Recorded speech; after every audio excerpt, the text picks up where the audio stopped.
오늘 처음 불렀던 곡인데 너무 좋은 곡입니다. 이런 찬양을 계속 그냥 불렀으면 좋겠어요. 네. 오늘 가끔 그럴 때가 있어요. 막 설교되는 말씀보다 선포되는 말씀보다 그냥 찬양 하나가 다른 걸 다 잊게 할 정도로 좋을 때가 많은데 개인적으로 괜히 겸손해집니다. 찬양 앞에서 찬양 너무 좋네요. 네. 여러분 제가 지지난 주에 금요철야 때 말씀 강단 위에 서면서 선포했던 게 교회가 어떤 곳이 돼야 할까.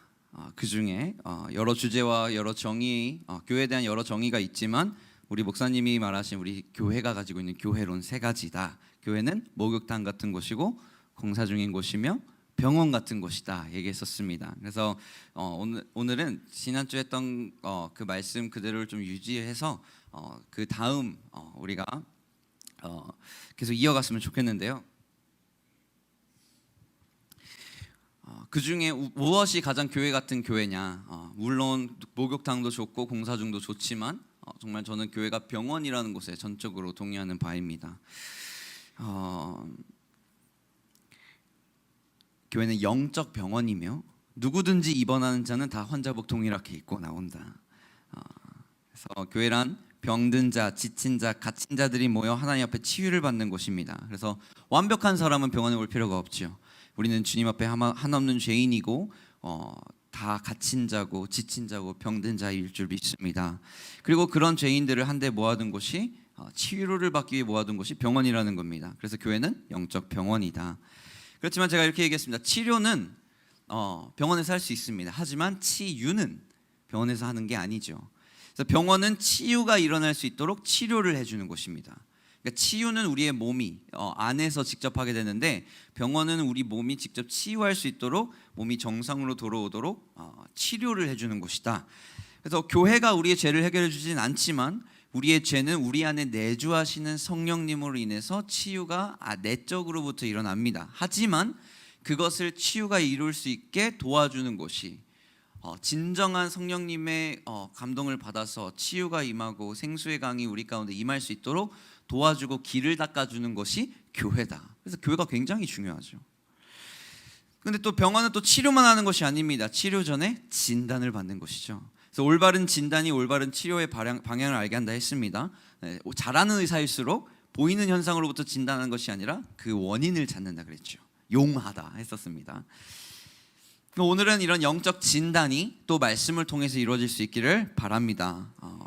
지난주는 제가 지지난주에는 영적 고산증에 대해서 좀 얘기를 했었어요. 우리 인생은 등산과 같다.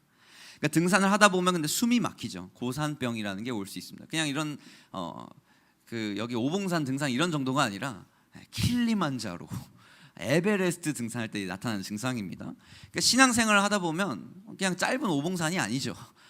아주 길고 끝이 안 보이는 그런 아주 높은 산일 것 같습니다. 그렇게 신앙생활 하다 보면 숨이 막힐 수 있습니다. 마치 목적지에 올라가면 두통이 찾아오고 메스꺼움이 올라오는 고산병의 증상과 같이. 그래서 그 고산병을 극복하는 가장 쉬운 방법은 사실 하산입니다. 하던 거 포기하는 거예요. 그런데 사도 바울은 감옥에서 이런 거를 쓰죠. 나는 전의 것을 돌아보지 않는다. 난 감옥에 있잖아 얘들아. 들어봐라. 앞에 있는 표대를 향하여 나아가자. 고산증을 극복하는 그 방법이었죠. 기도를 하며 우리가 같이 나아가자.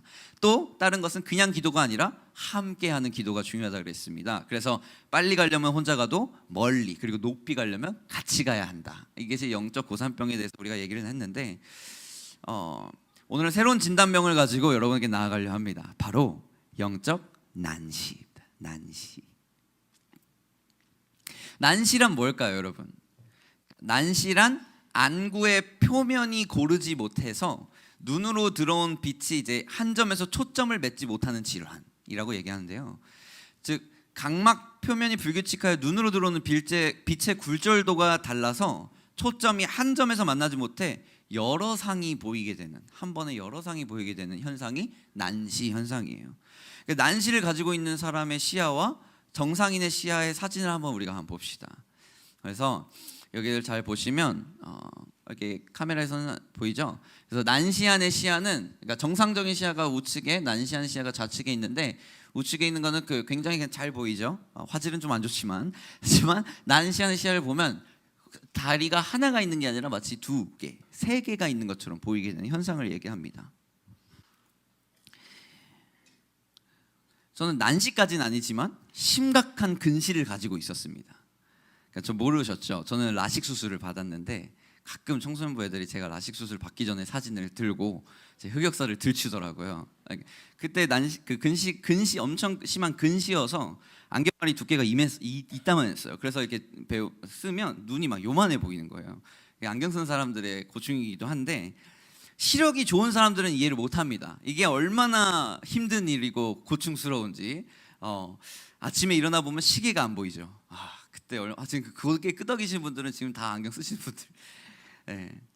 저는 기숙사 생활할 때 2층에서 잤는데 한번 이제 눈을 뜨면 이제 안 보이잖아요. 그럼 안경 써야지 하고 들쳤는데 안경이 바닥으로 떨어질 때, 그럼 무슨 소리인지 이해가시죠? 또 그 침대 밑에 내려가서 안경 짚고 시간 보고 다시 올라가서 이게 얼마나 그 눈이 안 좋은 사람들이 겪는 고충인데, 근시라는 게 이렇게 무서운데 난시는요 훨씬 두려운 거예요.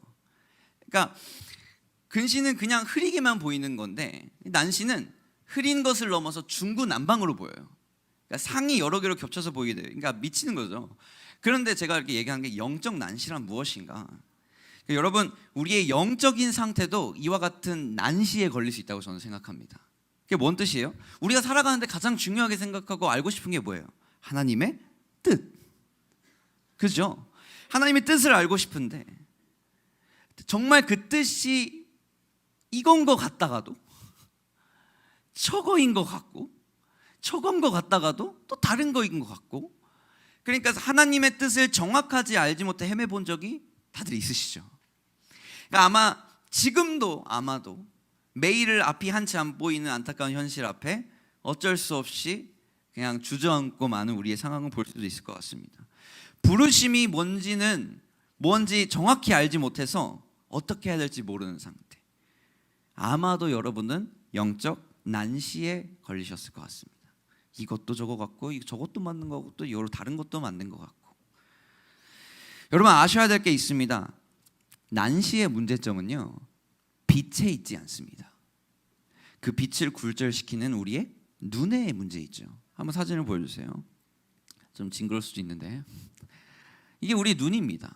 근데 여러분 정상안의 시야는 빛이 들어오는데 그 굴절이 돼요, 빛이. 그러면서 한 곳에 초점이 맞춰서 정확하게 자기가 보는 게 무엇인지 알 수 있는 거예요. 근데 난시의 문제점은 빛이 들어오는데 이 눈의 굴절도 때문에 한 점의 시야에 그 초점이 생기는 게 아니라 여러 군데 생기는 거예요. 이게 무슨 소리냐? 빛에 문제가 있지 않습니다. 그것을 빛을 받아들인 우리의 눈에 문제가 있죠. 여러분 하나님의 뜻을 모르겠고 앞길을 어떻게 가야 할지도 도저히 감이 안 잡힌다면 사실 문제는 그 뜻을 안 주시는 하나님에 있지 않습니다. 그 뜻을 받아들이는 우리의 시선에 문제가 있을 수 있습니다. 하나님은 항상 올바른 시선과 그 부르심의 그 정확한 표대와 초점을 우리에게 허락하셨습니다. 예레미야서 29장을 보면요 여호와의 말씀이다. 너희를 향한 나의 생각, 이게 정확한 뜻은 나의 계획이다.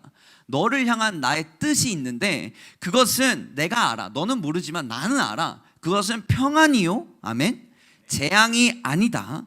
너희에게 무엇을 준다? 미래와 희망을 주는 것이다. 하나님의 뜻은 언제나 우리를 향해 그 하나님이 주시고자 하는 편안이 아니에요. 평안, 그리고 미래와 희망을 주고자 하시는 게 하나님의 뜻입니다.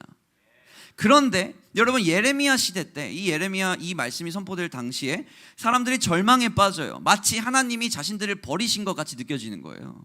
벌을 받는다고 생각한 거예요, 오히려 자기들이. 그러니까 예레미야는 너네들 그게 아니야. 다시 초점을 교정해 주는 거예요. 지금 문제는 빛에 있는 게 아니라 우리 눈에 있다. 하나님의 뜻은 절대로 너네가 생각했던 그 재앙이 아니다. 하나님이 너희를 향한 뜻은 재앙이 아니라 평안이요 미래와 희망을 주는 것이다. 문제는 빛에 있지 않습니다. 문제는 항상 우리의 눈에 있어요. 그러니까 하나님의 뜻이 막 이상하게 보여. 뜻이 정확히 알 수 없어요. 흐리게 보여. 근시를 넘어 난시까지 볼 때도 있습니다. 문제는 뭐예요? 빛에 있는 것이 아니라 아마 우리가 잘못된 시선으로 그것을 바라보았거나 빛을 잘못 굴절시켜서 다른 곳에 상을 맺었기 때문에 올바른 길로 나아가지 못하는 것이죠. 오늘 본문을 한번 볼 건데요. 오늘은 본문을 한번 먼저 이렇게 읽어보는 것 대신 제가 이렇게 스토리 형식으로 같이 한번 읽어 나갔으면 좋겠습니다. 그래서 성경 있으신 분들은 그 누가복음 24장을 한번 같이 펴주시고, 자, 그 핸드폰으로 괜찮아요. 핸드폰으로도 제가 이렇게 스토리를 좀 얘기하는데 말씀을 보면서 눈으로 읽으면서 제 말을 듣게 되면 훨씬 더 입체적으로 오게 될 겁니다. 그래서 이 누가복음 24장 13절부터 제가 이 본문을 한번 제 말로 풀어보겠습니다. 하지만 말씀은 그대로 보고 계세요. 아시겠죠? 여러분, 제자들이요, 이 당시에 어떤 사건이었냐면 예수님과 함께 했었어요. 그런데 예수님이 지금 돌아가시고 부활하셨다는 소식이 들려요. 자, 그런데 제자들이 예수님과 함께 했을 때는 예수님 자체가 진리시니까 그냥 뭘 해야 할지 뚜렷하게 보였습니다. 그죠? 그러니까 예수님 자체가 진리신데 그냥 그분만 따랐으면 됐어요. 그런데 예수님이 잡혀가시고 나서 이제 항상 따르던 표대와 상이 없어진 거예요. 그러니까 예수님이 없어지니까 이들에게 어떤 일이 일어나냐? 영적 난시가 찾아옵니다. 혼란이 오기 시작해요. 그러니까 이제는 어떻게 살아야 되지? 영적 난시에 걸려서 정말 인생의 혼란이 찾아온 제자들을 보는데, 그리고 이제 예수님이 부활하신 뒤에 엠마오로 가는 배를 타시는 거예요. 그런데 그때 예수님을 따르던 2명의 제자들이 있었어요. 이 12명의 제자는 아니지만 그 70인 중에 한 명이라고 생각합니다. 근데 이 제자들이 예수님이 하필 타신 배에 함께 탄 거예요. 그런데 제자들이 이제 예수님이 부활했다는 소식을 이제 들었어요. 어떤 여인들로부터. 그래서 그렇게 들으면서 야, 그 소식 들었어? 하면서 이렇게 담소를 나누고 있는 거예요. 근데 웃긴 건 뭐냐면 예수님이 바로 옆에 계셨다는 거죠. 자, 그래서 누가복음 24장 15절에 이렇게 얘기합니다. 그들이 서로 이야기하며 문의할 때 예수께서 가까이 이르러 그들과 동행하고 있는 거다. 지금 가까이 있는 겁니다. 근데 26절에 뭐라고 얘기하냐면 그들의 눈이 가려져서 그인 줄 알아보지 못했다. 문제가 뭐냐면 눈이 가려져서 이 영적인 난시와 심한 근시 플러스 거의 맹인까지 갔을 것 같아요. 아무튼 이런 영적인 시력에 대한 장애 때문에 자신의 옆에 있는 자가 예수님인 줄을 꿈에도 알아보지 못합니다. 예수님이 그래서 옆에서 이렇게 물어봐요. 아니, 너희가 길 가면서 주고받고 하는 이야기가 뭐냐? 나 궁금하다. 너희가 좀 이렇게 얘기하는데 나 듣고 싶다. 이게 좀 웃긴 상황이잖아요. 사실 예수님은 자기 이야기를 하고 있는 거를 가서 듣게 했다는 거예요, 지금. 그래서 궁금하네 하니까 그들이 이제 슬픈 빛을 띠고 있습니다. 자, 지금 다 성경 24장 펴면서 다 읽고 계시죠? 자, 그 중에 한 사람이 이제 글로바라고 하는 자가 있는데 예수님에게 이렇게 얘기합니다. 아니, 지금 예루살렘에서 오는 배를 탔는데 지금 거기 체류하시면서도 거기서 지금 이루어진 일을 혼자만 모르십니까? 하면서 예수님이 대답합니다. 뭔 일인데? 모른 척. 굉장히 지금 웃긴 상황이에요. 뭔 일인데? 얘기가 물어봤습니다. 그런데 이제 이렇게 얘기하는 거예요. 예수라는 사람 이야기인데 잘 들으세요. 이거 아주 따끈따끈한 신종 뉴스입니다. 알고 싶어 하실 거예요. 그러면서 예수라는 사람 이야기인데 그가 대단한 선지자였어. 모르실 텐데 이거 어떻게 뉴스 좀 보고 계시지. 이걸 모르시네. 그러면서 대단한 선지자였는데 아니 대제사장들과 관리들이 그 선지자를 잡아서 사형 판결에 넘겨준 거야. 그러니까 그 예수가 십자가에 못 박혀 죽었대요. 글쎄. 아니 우리가 이 사람이 이스라엘을 구원할 사람인 줄 알았는데 근데 벌써 돌아가신 지 3일이나 돼요. 근데 또 뭔 루머가 있냐면 또 여기에 또 아주 그냥 MSG 딱 알고 싶은 루머가 하나 있는데 아니 어떤 여자들이 우리한테 와가지고 자기들이 새벽에 그 무덤에 찾아갔는데 시체가 없다는 거야. 믿어져 이게? 이러면서 그러고 다시 살아났다는 소식을 천사가 전했다는 거예요. 글쎄, 아주 이제 딱 이해 가시죠? 이제 무슨 상황인지. 그래서 우리도 근데 찾아봤는데 사실 예수님을 못 본 거예요. 그래서 우리는 아직도 믿기질 못하겠다. 못 봤으니까. 그러면서 예수님을 보면서 예수님한테 예수님에 대한 이야기를 지금 전하고 있는 상황입니다. 저는 이게 굉장히 좀 웃긴 상황이거든요. 저는 이게 들었을 때 우리가 너무 성경을 딱딱하게 읽습니다. 이걸 딱 읽으면 이 상황이 얼마나 지금 예수님께서는 예수님 입장에서 좀 바라보면 얼마나 좀 웃음 피어나오는 상황인지 저는 성경이 재밌어요. 그런데 예수님이 이렇게 대답하십니다. 25절에 아휴, 미련하고 선지자들이 말한 모든 것을 마음에 더듬 있는 자들이요. 이건 무슨 소리예요? 너 뭘 모르네? 왜 몰라 이 이야기를? 하면서 26절에 아니 그 그리스도라는 사람이 이런 고난을 받고 자기의 영광에 들어야 할 것이 아니냐. 그러니까 그가 죽어야 너에게 이익이다라는 것을 다시 한번 얘기해 주는 거예요. 누가? 예수님이 누구에 대한 이야기를? 자신에 대한 이야기를 모른 척 이 사람한테 해주는 거예요. 지금 27절에 그래서 모세와 모든 선지자의 글로 시작하여 모든 성경에 쓴 바 하면서 자기에 관한 것을 자세히 설명해 주는 거예요. 여러분, 영적 난시에 헤매고 있는 이 두 명의 제자들한테 예수님이 모세와 모든 선지자의 글, 즉 말씀을 통해서 그 예수라는 사람이 그 말씀의 계시를 어떻게 성취했는지를 자세하게 설명해 주기 시작하시는 거예요. 그러니까 예수님이 이들의 영적 난시를 해결해 주고 싶어 하는 거예요. 지금 어디를 갈지 몰라 방황하고 예수님이 정말 살아났을까? 아니면 정말 거짓말일까? 정말 무엇이 진리인지 모르고 헤매고 있는 이 제자들한테 이제 그 말씀의 성취됨을 통해서 예수님이 죽은 자들 가운데서 다시 살아나셔야 너희가 산다라는 그런 모든 진리들의 파라노마를 쭉 설명해 주기 시작한 거예요. 그 배에서. 여러분, 난시의 해결법은 무엇입니까? 그 여러 상이 맺힌 빛의 굴절도를 교정해 줘야 됩니다. 근시 있는, 우리 알잖아요. 근시 있는 분들 어떻게 합니까? 렌즈를 껴서 그 렌즈에 들어오는 빛을 통해서 나한테 올바른 상이 맺혀질 수 있도록 도와주는 게 렌즈죠. 그 안경이고요.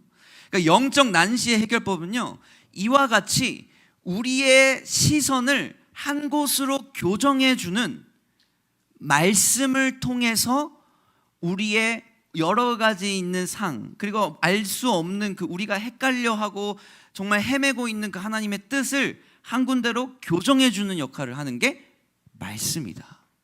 하나님, 예수님이 어떻게 해서 그 교정을 해줍니까? 봐봐, 모세부터 시작해서 모세와 모든 선지자들이 이렇게 이사야가 이렇게 예언을 했는데 그 예수라는 사람이 모아서 그 모든 예언대로 이사야 53장의 말씀, 그리고 뭐 어린 나귀를 타고 오시는 그런 말씀들, 과거에 너네들이 바라던 희년이 이분을 통해서 성취될 것이야 라는 것을 이제 말씀을 통해서 예수님이 이들을 교정해 주고 있는 거예요.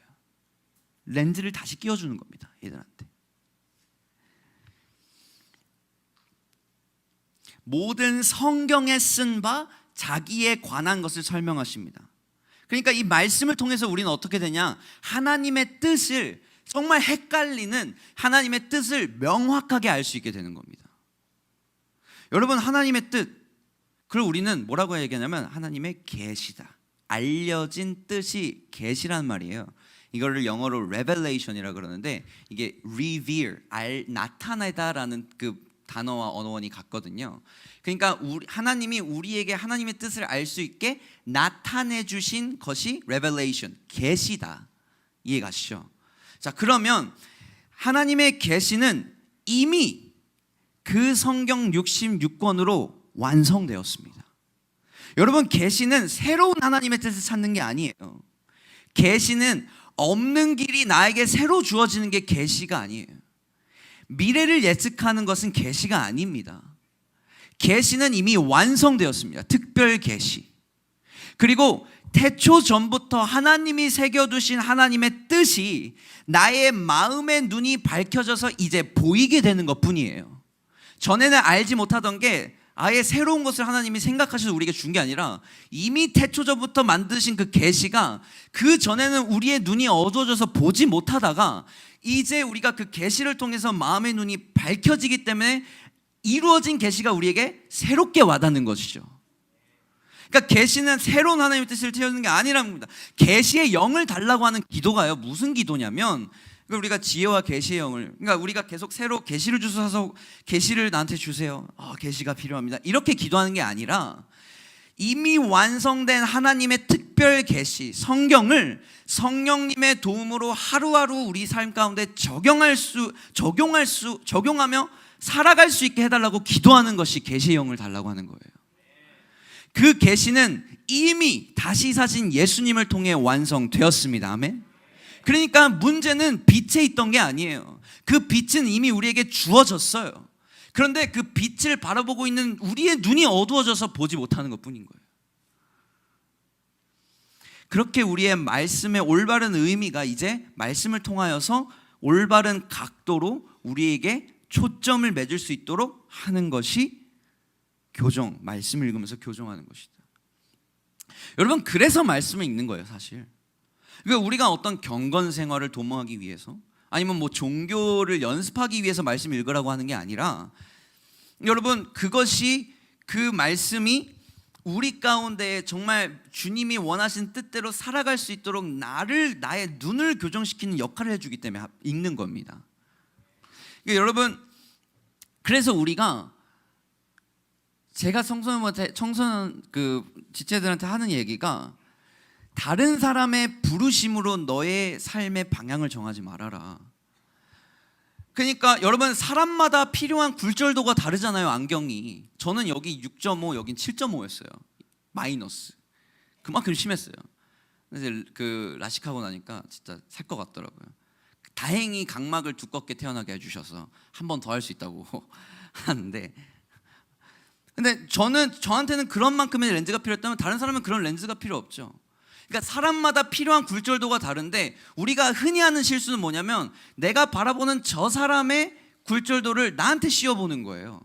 하나님은 각자의 삶에 맞는 그 부르심의 상을 정해두셨는데 왜 우리는 다른 사람의 삶을 우리를 통해 그 교정하려고 하냐 이거예요. 그래서 우리가 필요한 게 뭐냐, 물론 그들의 그 지혜와 그들이 나왔던 그들의 반응, 이런 것은 필요하지만 그들이 우리의 삶을 살진 않잖아요. 우리가 해야 되는 건 뭐냐면, 그래서 말씀을 읽어야 되는 거예요. 그래서 제가 애들한테 그러니까 나를 보고 나를 따라오려고 하지 마라, 내 인생을.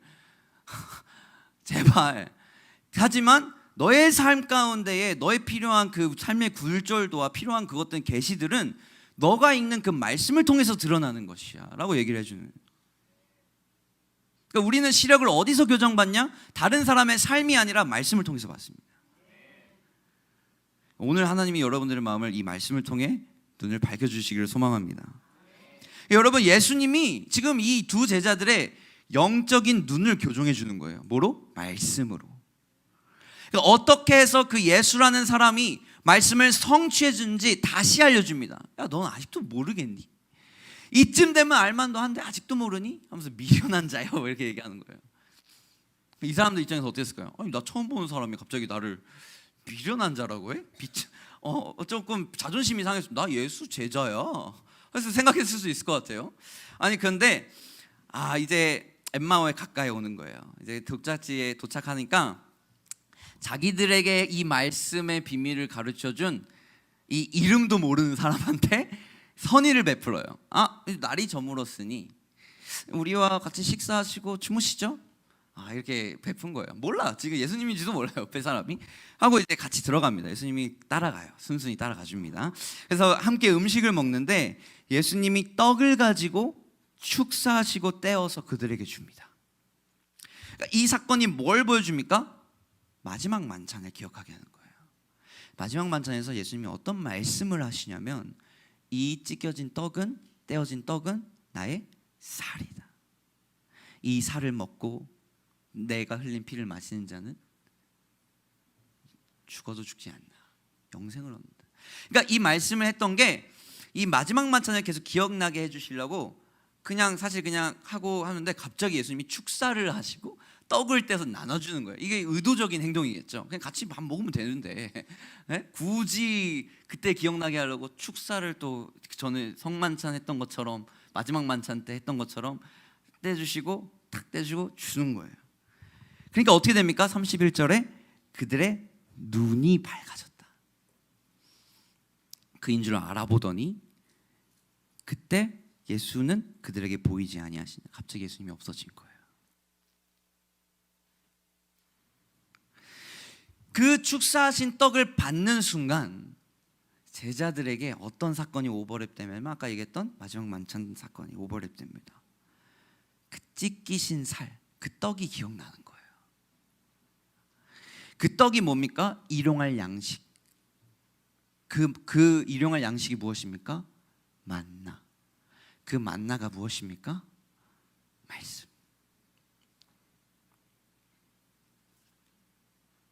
그들의 눈이 떠져서 자기들이 몰랐지만 예수님이 여태까지 우리랑 함께하고 계셨구나 알게 돼요. 문제는 빛에 있지 않았습니다. 예수님은 그들과 항상 함께 하셨어요. 근데 예수님은 말씀하신 대로 함께 하셨지만 문제는 그것을 보는 우리의 눈이 잘못된 초점을 맞추고 있으면 그게 같이 하고 있던 그 같이 하고 있던 분이 예수님인지도 알아보지 못한다는 거예요. 계시의 영이 이들에게 부어지는 순간 이들의 눈이 밝아집니다.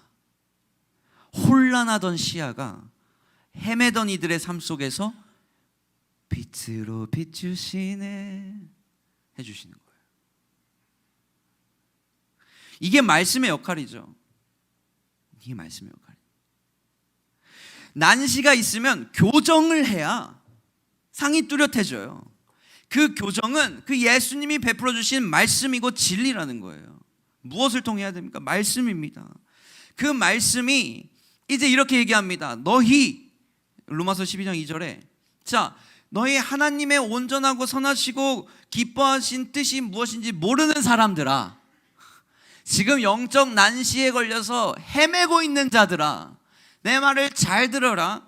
너희는 이 세대를 본받지 말고 오직 마음을 새롭게 함으로 변화를 받아서 하나님의 기뻐하시고 온전하신 뜻이 무엇인지 분별해라. 여러분, 하나님의 선하시고 기뻐하고 온전하신 뜻, 그것이 온전한 상이고 우리가 바라볼 표대라면 여러분, 그 뜻을 어떻게 뚜렷하게 보길 원하실까?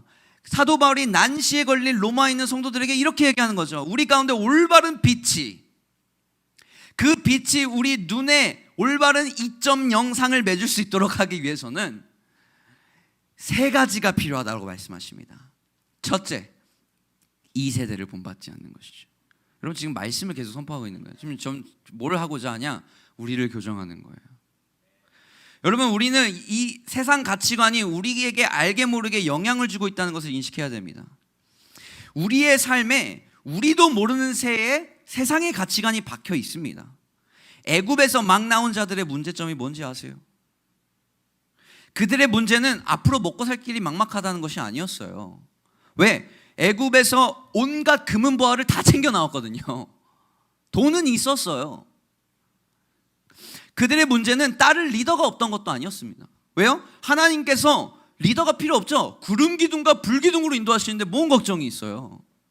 그들의 문제는 그들의 뒤에 쫓고 있는 애굽 군인도 아니었습니다. 왜요? 그들은 하나님의 보호하시고 공급하심을 매일매일 경험합니다. 그들을 죽이시고 애굽 군대를 쓸어버리시고 홍해를 가르시고 건너게 하시고, 그리고 갔는데도 물이 써. 그래서 불평불만했더니 물을 달게 해주시네. 그러니까 뭐든 불평불만하면 바로 해결해 주셨어요. 사실 그렇게 오래 걸리지도 않았어요. 그런데 여러분, 그들의 문제는 그것이 아니라 문제는 그들 안에 있던 세상적인 사고방식과 생활 패턴입니다. 그들은 무엇인가를 보고 예배하는 것에 익숙해지던 사람이에요. 여러분, 그러니까 나일강 주변에 이제 고센 땅에서 살기 때문에 굉장히 풍요롭고 잔치상을 벌이는 게 즐거운 사람들이었어요. 그러니까 이들이 광야로 나와야 때 애굽에서 나왔지만 뭘 못했냐? 그들 안에 있는 애굽을 제거하지 못합니다. 자, 보세요. 시내산에 올라간 모세를 보면서 이제 이들이 두려움에 떨어요. 왜? 근데 모세가 40일 동안 안 오는 거예요. 두렵잖아요. 그건 이해 가는데, 그래서 아론을 찾아갑니다. 그래서 어떻게 합니까? 금송아지를 만들어요. 왜? 이들은 뭘 보고 예배하는 것이 익숙해졌기 때문이에요.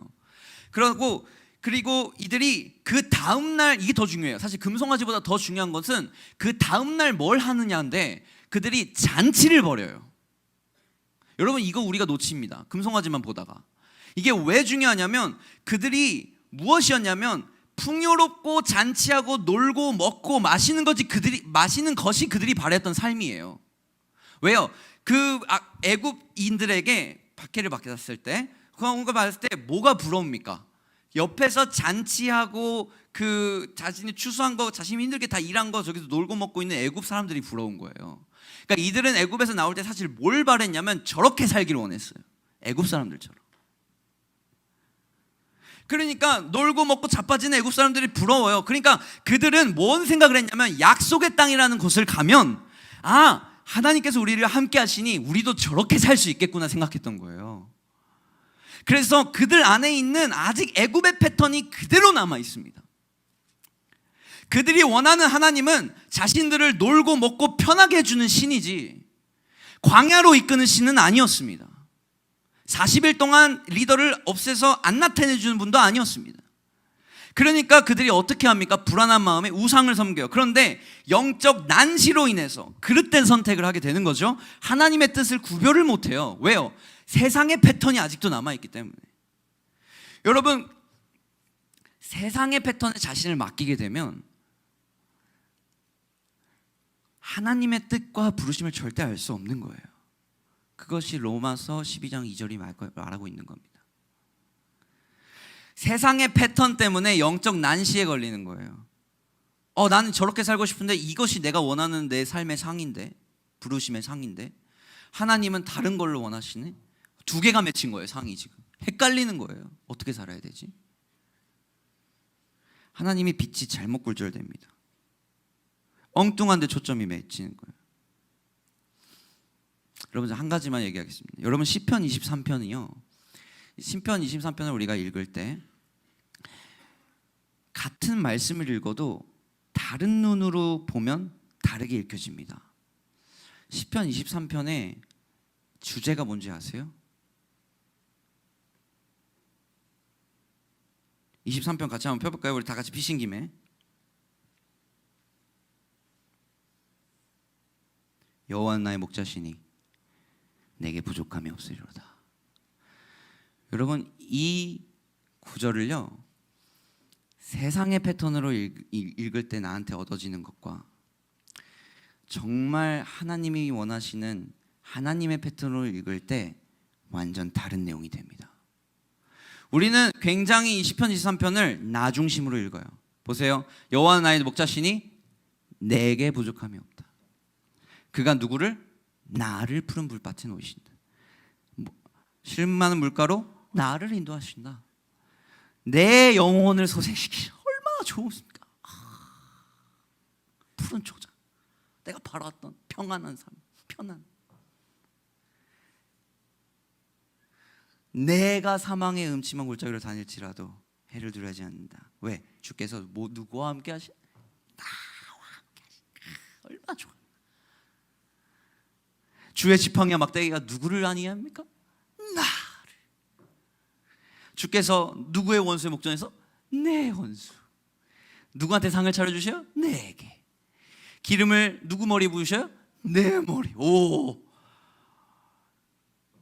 이 시편 23편이 이렇게 읽혀집니다. 주어가 누굽니까? 아니에요. 1절 보세요. 주어가 누구입니까? 여호와는. 시편 23편을요 이제 하나님의 패턴을 읽어봅시다. 여러분, 하나님이 나의 목자인 거예요. 무슨 소리냐? 나한테는 선택권이 없는 거예요. 이해가 가십니까? 목자가 가는 곳 그냥 난 가는 거예요. 어딘지 몰라도. 그게 목자예요. 여호와가 나의 목자라고 고백하는 것은 여호와가 나의 목자시니 나를 인도해 좋은 곳으로 인도해 주실 거야, 이걸 바라는 게 아니라 아무것도 안 보이고 캄캄할 때 여호와가 나의 목자신 걸 인정하고 따라가는 거예요. 그가 나를 푸른 불밭에 누우신다? 아니에요. 그가 나를 푸른 불밭에 누이십니다. 그러니까 푸른 불밭에 누이실 분은 내 계획으로 누이는 게 아니라 하나님이 누이라만 누이는 거예요. 하나님이 누이실 거지 내가 눕고 싶어서 눕는 게 아니라는 겁니다. 그가 나를 쉴만한 물가로 인도하시는 겁니다. 누구 이름을 위하여라고 나옵니까? 그 내 영혼을 소생시키시고 자기 이름, 자신의 이름을 위하여, 내 이름이 아니라 하나님의 이름을 위하여 지금 하신다는 겁니다. 여러분, 우리가 세상의 패턴으로 이 시편 23편을 읽으면 평생 나 중심의 삶을 살아갑니다. 다윗이 이 고백을 했을 때 어떤 상황이었습니까, 여러분? 쫓기고 범죄하여 하나님 앞에 엎드려지고 죽을 때 미친 척하고 이럴 때 이런 고백을 하는 겁니다, 여러분. 그때 다윗이 어떤 고백을 하는 겁니까? 내가 지금 이 미친 척을 하더라도 여호와가 나의 목자시다. 그러니까 내게 부족함이 없다. 근데 우리들은 세상의 패턴대로 읽습니다. 여호와가 나의 목자, 그가 나를 내가 좋아하는 푸른 초장. 하나님의 말씀은 물론 위로와 평안을 주시지만 우리의 혼과 영을 찔러 쪼개십니다. 시편 23편을 세상의 패턴을 읽으면 나 중심으로 읽습니다. 그것이 우리가, 그러니까 여러분, 아론도 이들도 사실 마음은 옳았어요. 왜?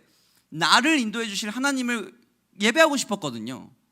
이들도 그 금송아지가 이렇게 얘기하는, 아론이 이 금송아지가 너희를 인도해 내신 여호와다, 그러니까 신이다, 이렇게 얘기하는 이유가 그들도 사실 신을 섬기고 싶은 거예요. 왜? 이 신을 섬겨야 내가 잘 살거든. 그러니까 눈에 보여야 돼요. 그러니까 내 세상의 패턴대로 보니까 내 눈에 보이는 우상들을 만든 거예요. 사실 마음은 그래도 하나님 섬겨야지 한 건데 결국 뭐예요? 올바른 상을 맺지 못해서 영적 난시 때문에, 왜? 뭐 때문에? 세상의 패턴 때문에. 이 영적 난시 때문에 어떻게 합니까? 그릇된 길로 가는 거예요.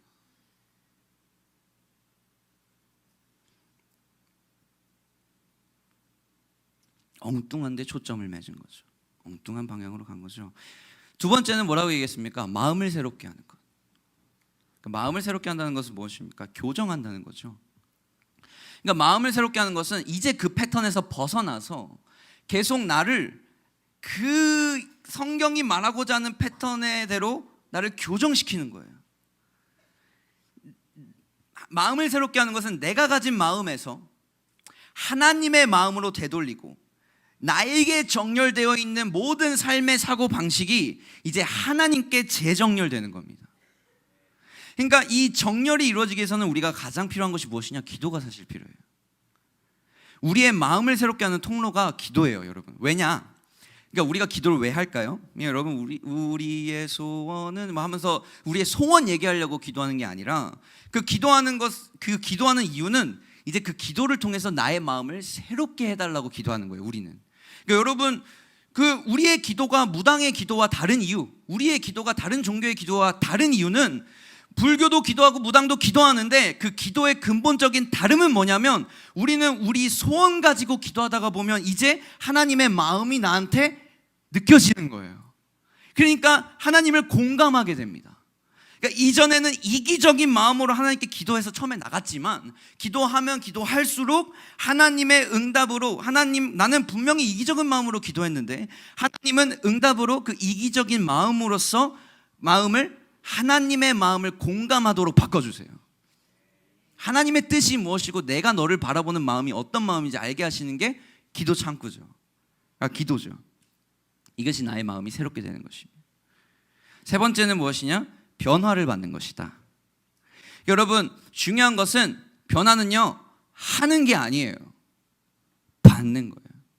Be transformed by the renewing of your mind. Be transformed, 이건 수동태거든요. 우리 다 알죠? 이 정도는. 그러니까 변화를 받는다는 거죠.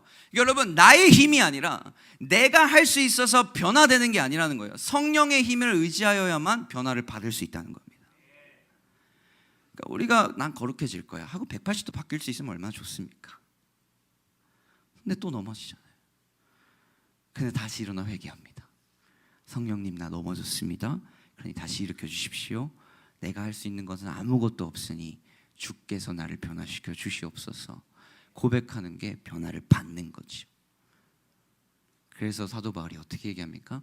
하나님의 온전하시고 거룩하시고 정말 기뻐하시는 뜻이 무엇인지 분별하려면 너희들이 세상의 패턴에서 변화를 받고 마음을 새롭게 함으로, 그러니까 세상의 패턴에서 벗어나서 마음을 새롭게 함으로 변화를 받아라. 에베소서 1장 17절에 이렇게 이야기합니다. 우리 주 예수 그리스도의 하나님 영광의 아버지께서 사도 바울이 이렇게 간절히 기도해요. 지혜와 계시의 영을 너에게 주사 하나님을 알게 해라. 이 알게가 뭐예요? 야다라 그랬죠. 그때 텐데이즈 때. 18절에 너희의 마음의 눈을 밝히사. 지혜와 계시의 영을 통해서, 말씀을 통해서 너의 마음의 눈을 밝히게. 그의 부르심의 소망이 무엇이고 성도 안에서 그 기업의 영광의 풍성함이 무엇이며, 이게 다 하나님의 뜻이잖아요. 그의 힘의 위력으로 역사하시나 믿는 우리에게 베푸신 능력의 지극히 크심이 무엇인지 너희로 알게 하시기를 내가 구한다. 무슨 소리예요? 이미 있다는 거예요. 이미, 문제는 빛에 있지 않아요. 이미 하나님은 우리를 향한 부르심의 소망이 있다는 겁니다. 하나님은 이미 우리한테 어떤 걸 얘기해 주시면 기업의 영광의 풍성함이 주어졌다는 거죠. 하나님은 그의 힘의 위력으로 역사하실 따라 우리에게 그 베푸신 능력의 힘이 얼마나 큰지 이미 주었다는 거예요. 근데 문제는 뭐냐? 지혜와 계시의 영을 통해서 그 너네 눈이 고쳐지기를 원한다. 교정되기를 원한다. 올바른 상을 맺기 원한다. 깨달아지기를 원한다. 알기를 원한다. 이것이 바울의 기도거든요.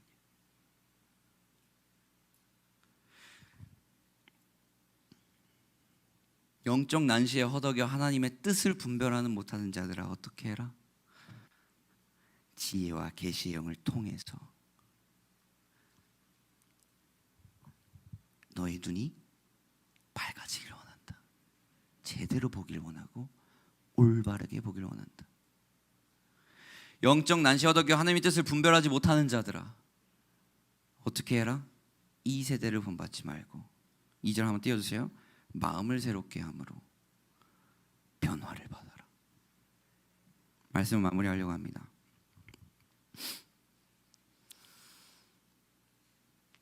그러나 그 난시에 있어서 가만히 방치해 두면 어떻게 될까요? 그 끝은 어떻게 될까요? 결국 눈은 있으나 보지 못하는 자, 맹인이 될 겁니다. 영적 맹인들. 말로는 성경을 다 안다고 하지만 사실 그 빛을 왜곡해서 자기 마음대로 해석하고 자기 마음대로 신앙생활하고 내 삶에 그 말씀 끼워 맞추고 사는 사람들, 영적 바리새인들. 우리는 이런 사람들을 영적 맹인이라고 합니다. 눈은 있으나 보지 못하는 자들. 난시를 교정 없이 계속 놔두면 이렇게 됩니다. 청소년부 아이들이 주요 관심사가 좀 그런 거였어요. 알기로 원해요. 나 어떻게 뭐하고 먹고 살까요, 전사님? 나도 알려주고 싶어. 나도 알면. 야, 넌 딱 보니까 저한테 그런 계시 예언의 역사가 있으면 얼마나 좋아. 넌 딱 보니까 그거 할 상이야. 해. 할 수 있으면 얼마나 좋아요. 물론 그런 목사님들도 있지만 저는 그런 눈이 없거든요. 근데 물어볼 때 제가 물어봐요. 한 가지 물어봐요. 하나님의 뜻이 뭔지 모르겠대요. 계속. 너 성경 읽니? 안 읽는데. 자, 하나님이 자신의 뜻을 계시하셔서 우리에게 나타내 주신 특별한 것을 우리는 말씀이라고 한다. 근데 그 말씀을 안 읽는데 네가 하나님의 선하신 죄송해요. 너희가 하나님의 선하신 뜻을 어떻게 알아? 말씀을 안 읽는데 뜻을 모른대요. 계속. 당연하지. 렌즈를 안 꼈는데 어떻게 봐요? 근시 때문에 허덕이고 있으니까 안 보이지. 앞이 안 보여. 한 달 앞이 안 보이지. 말씀이 없으니까 교정이 안 돼요. 그러니까 헤매는 거예요. 심겨진 말씀이 없고 레마가 된 말씀이 없고 들려지는 말씀이 없으니까 정확히 하나님이 나의 삶을 통해 무엇을 이루고자 하는지 모르죠. 그 계시를 다 줬는데 너가 읽으라고 2000년 전부터 4000년 전부터 준비하셔서 딱 너 손 안에 줬는데 그거 안 읽고 어떻게 알아?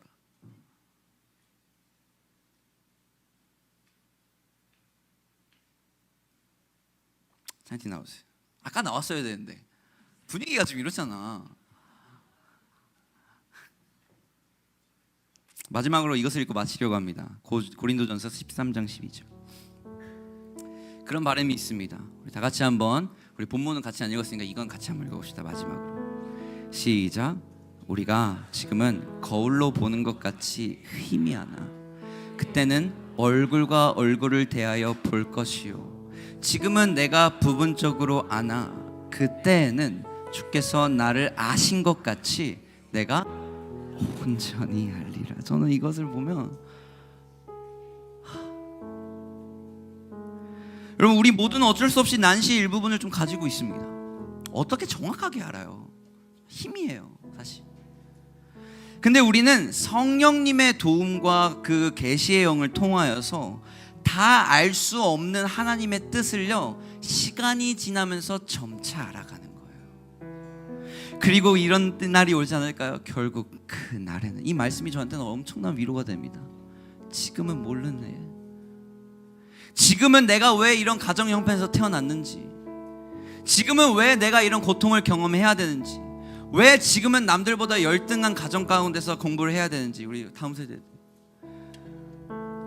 왜 나의 사랑하는 사람이 돌아가셔야만 했는지, 왜 나를 고통 속에 내버려 두셨는지, 하나님의 이게 뜻이라면 우리가 원망할 때가 있습니다.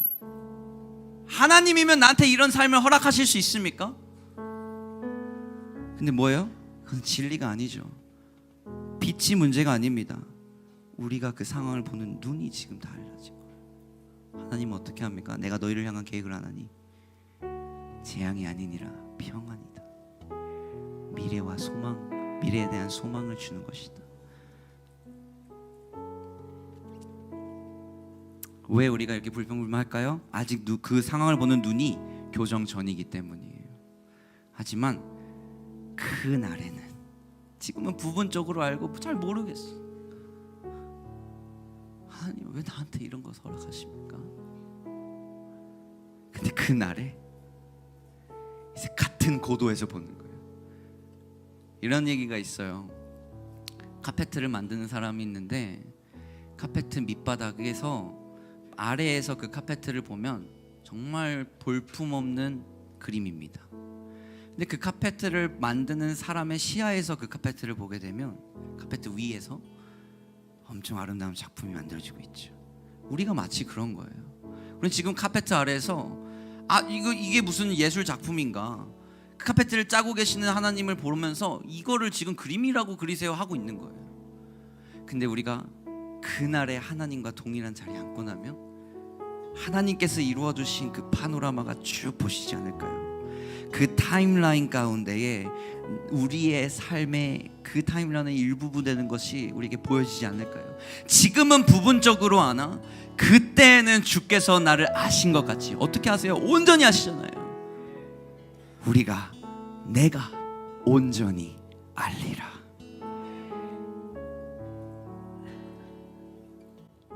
그날에는 알지 않을까요? 그때에는 온전히 알게 해주실 것이라 믿습니다. 우리가 어떤 것을 해야 할까요? 지혜의 영을, 계시의 영을 부어주시옵소서. 우리의 난시가 교정되게 하여 주시옵소서. 우리 찬양 한번 할 겁니다.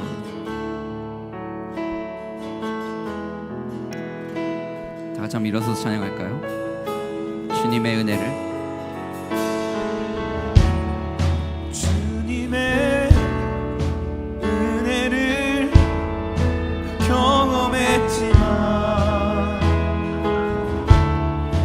변하지 않는 현실 날 낙담케 하네. 영원치 않은 것을 나 쫓았었지만 내 눈을 밝히사 보게 하시네. 지혜의 영을, 계시의 영을 우리에게 부사 부르신 소망, 영광의 풍성함 깨닫게 지혜의 영을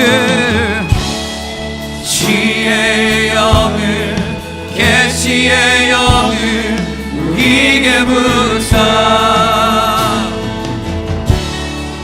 부르신 소망 영광의 풍성함 깨닫게 하소서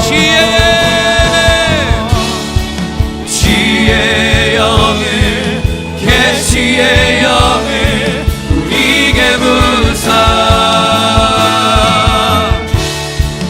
부르신 소망 영광의 풍성함 깨닫게 하소서 We want to know you more We want to know you more We want to Yes, we want to God We want to know you We want to know more about you We want to know you more We want to know you more We want to know you more We want to know you more 주님, 우리가 알길 원합니다. 이미 그 부르신 소망이 우리에게 주어졌음을 믿음으로 선포합니다. 주님, 그 영광의 풍성함이 우리의 삶 가운데 이미 있다는 것을 믿음으로 선포합니다. 주여, 우리가 기도하는 바가 있으니 지혜의 영을 허락하여 주시옵소서. 계시의 영을 허락하여 주시옵소서. 그것으로, 그 계시로 우리의 마음의 눈을 밝혀 주시옵소서. 올바른 상을 맺게 하여 주시옵소서. 우리 다 같이 한번 주여 한번 외치고 하나님의 부르신 상을 위해 기도합시다. 주여. 오늘 들었던 이 말씀이 듣는 말씀에서 끝나지 않고 여러분들의 삶에 살아내는 말씀으로 생명력 있는 말씀이 될 수 있기를 주님의 이름으로 다시 한번 축복합니다. 온 하늘